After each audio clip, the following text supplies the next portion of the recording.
This is Sister Zombie, a memoir by Anna Appleby. This podcast is performed by Angie Morency, written and produced by Harold Brody. For all information about music and sounds, including links to composers and tracks, go to sisterzombiessounds.info. When we last left our story, Anna had been forced by Chloe to bring dead James back to life, but with Chloe as his zombie master instead of Anna herself. Chapter 34. Intervention. I don't know the medical telltales of diagnosed shock. All I know is that I spent my day prior to the night as a successful practicing reductivist, easing coolly from the bearer of time into gentle domesticity, minimizing responsibility, achieving with least effort. Then thrust onto the night, unto a Chloe I had yet to comprehend, and faced with a murder most foul. I don't know the medical telltales of diagnosed shock. They just are, and they are I.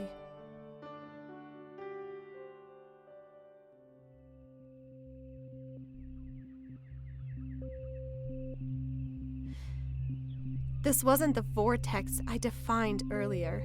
To fall implies a process.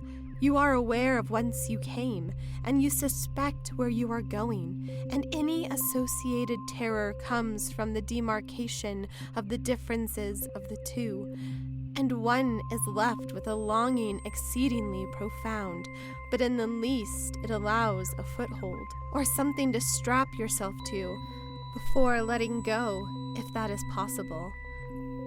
They say that those with broken hearts over time become quite attached to it, if only because they own it. It is theirs and theirs alone. But at this moment, I owned nothing and was facing down an abyss. Yes, I could identify the problems at hand. Chloe had struck me, her master. She had ventured out against my explicit commands. She had murdered the sole object of my eternal adoration and dumped his corpse at my feet. She coerced me into restoring his life, if only to have him slip from my control and fall into hers. Was this all her plot? Did Chloe's conscious thought become this suddenly keen? When only hours before she was a child, a mute, manageable waif? I had no answers, and I could not even cling to the questions, for they made no sense to me, hence the void. Was this my reward for feeling so autonomous? Were the gods punishing me for the want of being alone? Herein lies my only recourse, I thought. I must reach out to myself, other, for all I knew right then was, if there was any salvation to be had, Chloe held it. She held it firm, and it was up to me to wrench it free from her resurrected hands.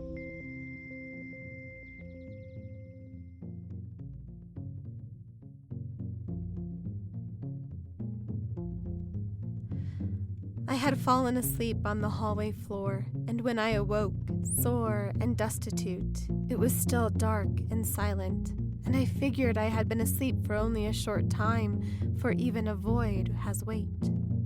I slowly rose, remembering to be silent, and wishing with all my might that I lived inside a dream, or a nightmare, or both, as the case may be, for only this latter conclusion made any sense to me. Next to me was the open door, the one leading to Chloe's room, and from within that den I heard no sound, not even a light hint of breath, nor a beckoning. It was only cold. I entered. Was there anything else to do? And slowly those two shapes became outlines in my eye, a gradual formation of flesh from the black of the unmade bed. They lie not entwined, merely adjacent, and for the briefest of moment they were my children, for it dawned upon me that I had created them both. But in truth I had no maternal will, as such a thing was so remote from my nature that it humbled me to my task, the only thing keeping me stiff as I bent to the floor from my knees to conceal my shape.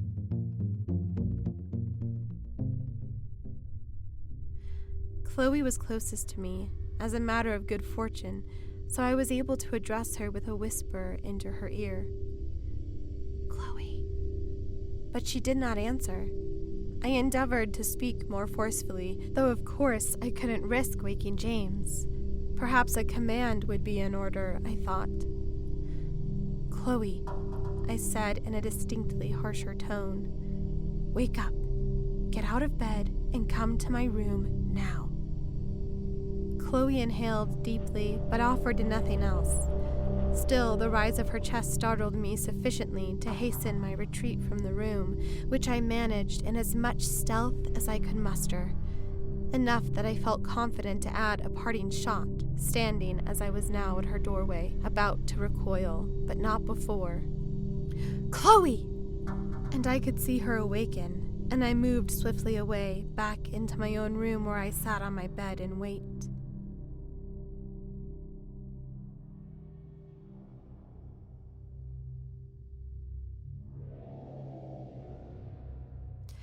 I could hear movement now, and thankfully I deciphered only the rustling of one, and I knew it to be Chloe. In a moment she was a silhouette, standing hushed at my door, where she lingered, her breast heaving a little, as if I had caused a stir in her, of which I was most grateful. Without a word she descended unto me, walking with no small grace to sit on my bed by my side, her breath now audible, revealing more her distress.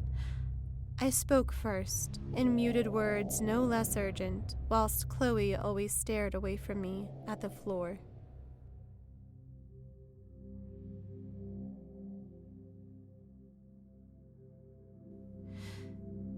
"You came. You told me to. So you still obey me? You know I have no choice." This was a level of cognizance I heretofore hadn't experienced. It was alarming in the thick. She knew I pulled her strings, and she resented me for it. "Why did you hit me?" I asked. "So I could bring him." "And tell me why you brought me James." "You know why." "I want to hear it from you."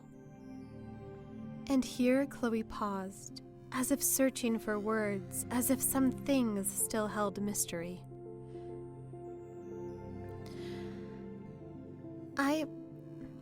You love him. You want him. You want him to love you. You would do anything. So, I made that happen. What you wanted. But I never told you what I wanted. You don't have to. You've never had to. And for the first time since entering the room, Chloe's eyes met mine. "You know that," she said. "I've always known," I said.